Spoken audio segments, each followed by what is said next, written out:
یہ تو ارشاد فرمایا اگر اللہ فیصلہ کر لے کہ اسی مارکے میں ابھی تمہیں غالب کرنا ہے تو کوئی جم سکتا ہے تمہارے سامنے، اور اگر اللہ فیصلہ کر لے کہ کسی حکمت کی وجہ سے ابھی اور چلانا ہے، تھکانا ہے، اور چلانا اور تھکانا ہے، ابھی دشمن کو ذرا غرا لینے دیں، تو اللہ پاک نے فرمایا کوئی اور مدد کر سکتا ہے؟ تو فرمایا اپنا کام کرو، مالی بنو مالک، یہاں سے بات نکلی تھی، مالک نہ بنو۔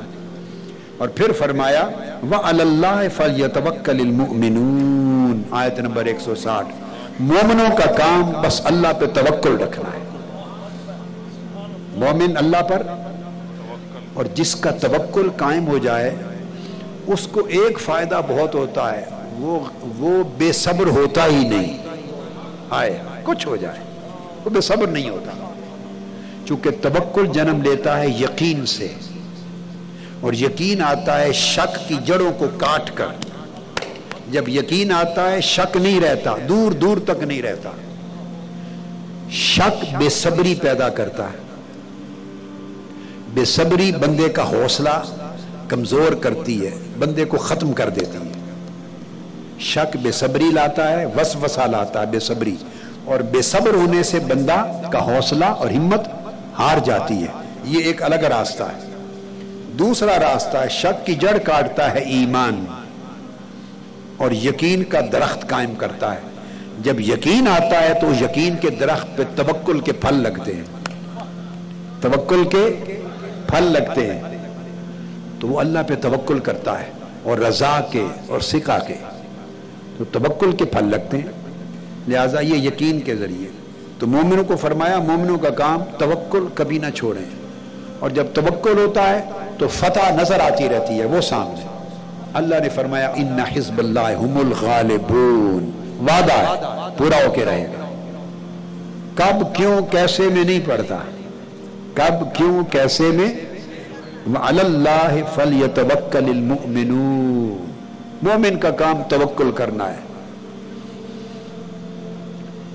اور پھر آیت نمبر 165 میں فرمایا اولما اصابتکم مصیبت قد اصبتم مثلیہا،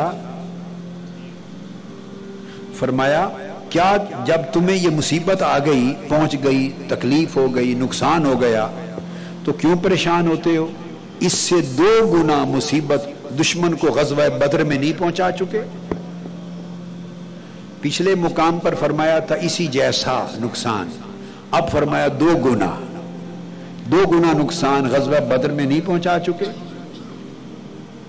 اور حالانکہ وہاں تو فرشتے بھی اترتے تھے، اللہ کے نبی تھے، اللہ کے حضور یہ کہنے والی ذات تھی کہ باری تعالیٰ یہ میری کل پونجی ہے کائنات میں، اگر یہ ہار گئے تو تیری عبادت کرنے والا کوئی نہیں ہوگا۔ آقا علیہ السلام نے، اب یہ لاڈ کی بات کوئی اور کر سکتا ہے؟ ہائے ہائے، کوئی کر سکتا ہے کسی کی جرت؟ اللہ سے کہے اگر میرے بندے اس مارکے میں ہار گئے تو پھر تیری عبادت نہیں ہوگی۔ آقا علیہ السلام نے عرض کیا، بے سرو عدد بھی کم تھا، آقا اللہ کی بارگاہ میں عرض کرتے باری تعالیٰ فرشتے بھیج۔ آپ نے یہ نہیں کبھی سنا ہوگا، فرشتے بدر میں تو آئے تھے نا،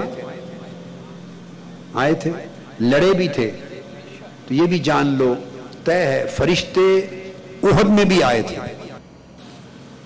ملائکہ احد میں بھی آئے تھے، بدر میں لڑنے کے لیے آئے تھے، کیونکہ آقا نے عرض کر دیا تھا باری تعالیٰ یہی پونجی ہے، اگر یہ لٹ گئی تو پھر تیری عبادت نہیں ہوگی۔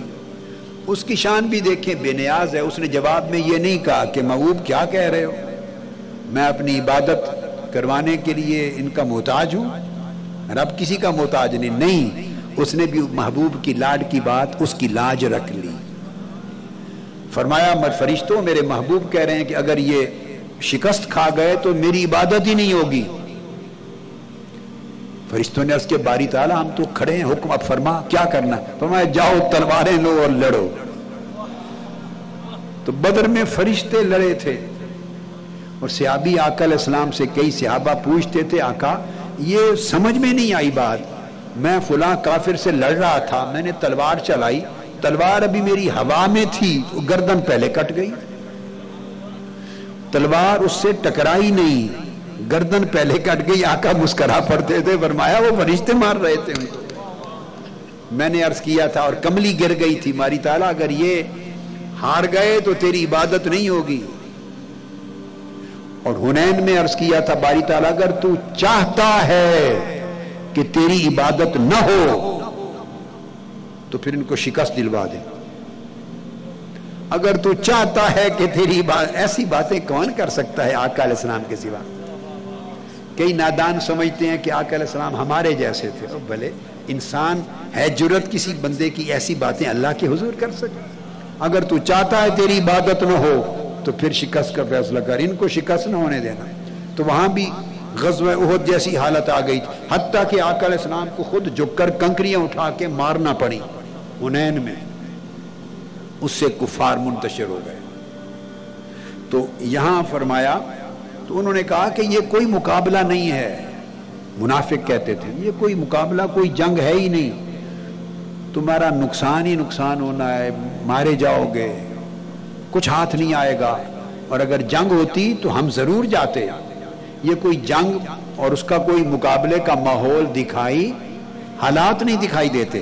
تو قرآن مجید نے کہا، قالو، منافق کہتے تھے، لو نعلم قتالا، اگر ہم واقعتاً دیکھتے کہ لڑائی ہو رہی ہے اور یہ لڑائی کو مقابلہ ہوتا تو پھر، اور ہم یا اسے اللہ کی راہ میں جنگ جانتے، اللہ کی راہ میں جنگ ہے، حق کو باطل کا معرکہ ہے، حق سمجھتے یا سمجھتے کہ مقابلہ ہے، تو پھر ہم لتبعناکم، ضرور ہم تمہاری پیروی کرتے اور ہم بھی جاتے جنگ میں لڑتے، مگر وہ کہتے کہ یہ کوئی جنگ نہیں ہے۔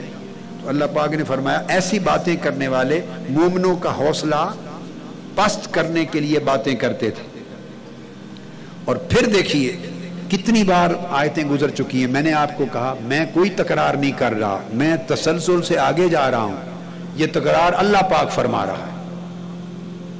بار بار اس بات کو، جب بار بار بات کی جاتی ہے تو بات کرنے والے کا مقصد کیا ہوتا ہے؟ تاکہ اس بات کو ذہن میں اور دل میں جما دیں، اور جو علاوہ اس کے شک اور شبہ اور وسوسہ ہے اس کو نکال دیں۔ پھر آیت نمبر 168 فرمایا، الذین قالوا لاخوانہم وقعدوا لو اطاعونا ما قتلوا، اللہ پاک فرماتے ہیں یہ وہی لوگ ہیں جنہوں نے کہا تھا اپنے بھائیوں کو، رشتہ داروں کو، دوستوں کو، یاروں کو کہ خود گھروں میں بیٹھے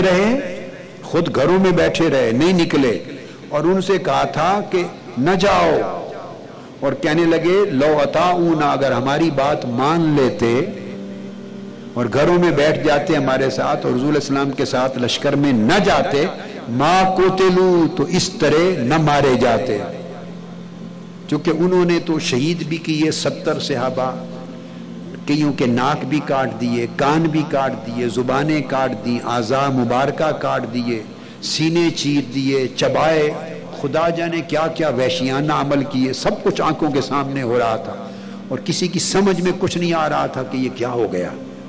اب ان کو موقع ملا اور کہتے تھے کہ اگر ہماری بات مان لیتے تو یہ سب کچھ اس طرح نہ ہوتا اور نہ مارے جاتے۔ یہ بات کہہ کر اللہ پاک فرماتے ہیں، قل فادرؤوا عن انفسکم الموت ان کنتم صادقین، میرے محبوب اور میرے پیارے ایمان والو، محبوب کے صحابیوں، ان منافقوں کو جو ایسی باتیں کرتے ہیں جواب دو، اچھا اگر تم اتنا ہی موت سے بچانے والے ہو تو جب تمہاری موت کا وقت آئے تو خود کو بچا کے دکھانا۔